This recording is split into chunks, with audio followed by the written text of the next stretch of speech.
This is the basic law of life. And dear listeners, it is spiritual in its nature. If man failed to do everything in his power to protect his life, as a result of such neglect lost his life, then the destiny for which the soul came to earth would end there.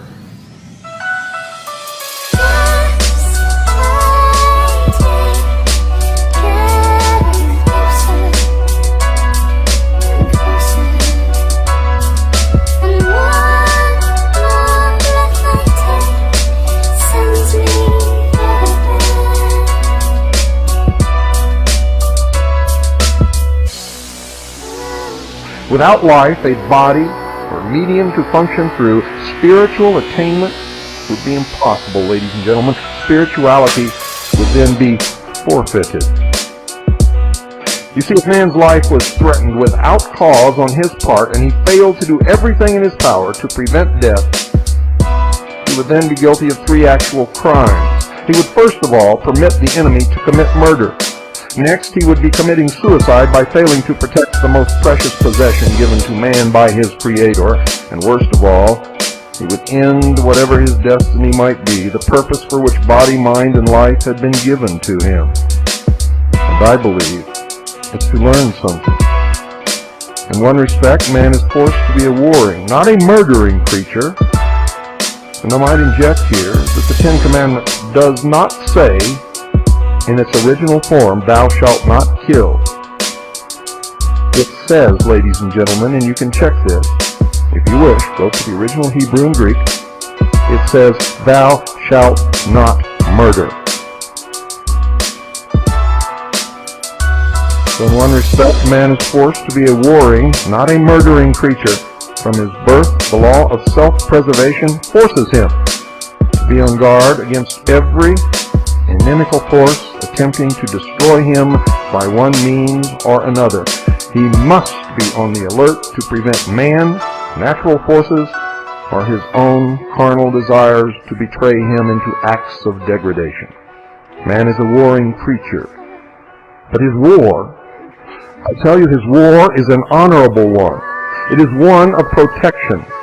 First himself, so that he may protect those he is responsible for, but in doing so must not take unfair advantage of others, nor be guilty of unrighteousness.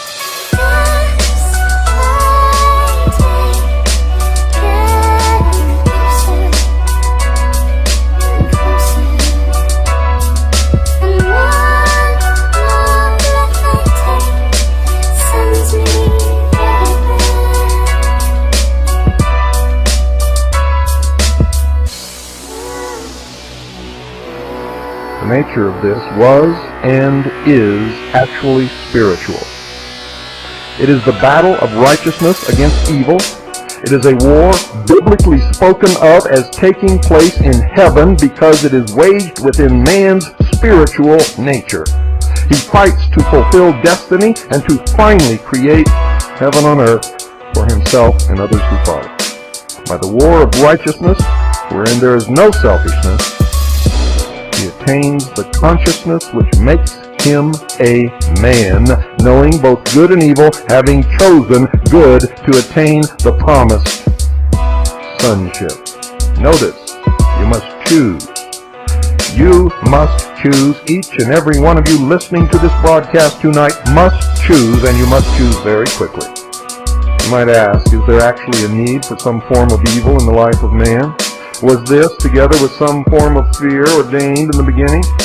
And I say nothing has been ordained, but if the divine law is to be fulfilled in the life of man, then it is certainly necessary that he, according to sacred concepts, become a crusader in God's cause, and not exist as a negative, effortless, uncreative, unproductive creature, a leech, a parasite upon the rest.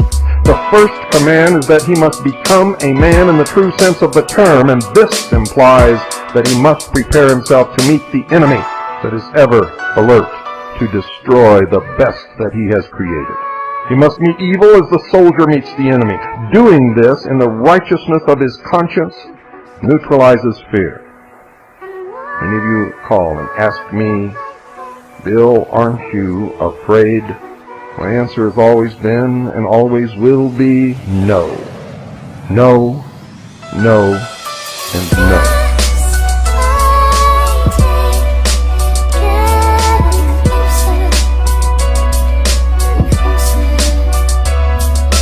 For I know from where I have come and I know where I am going. I know who I am, and I know that I possess a soul. I fear the actions of no man. I fear the judgment of no man. I fear only the judgment of my God. And I know that if I am doing what is right, I need not ever fear that judgment. And therefore, I am not afraid.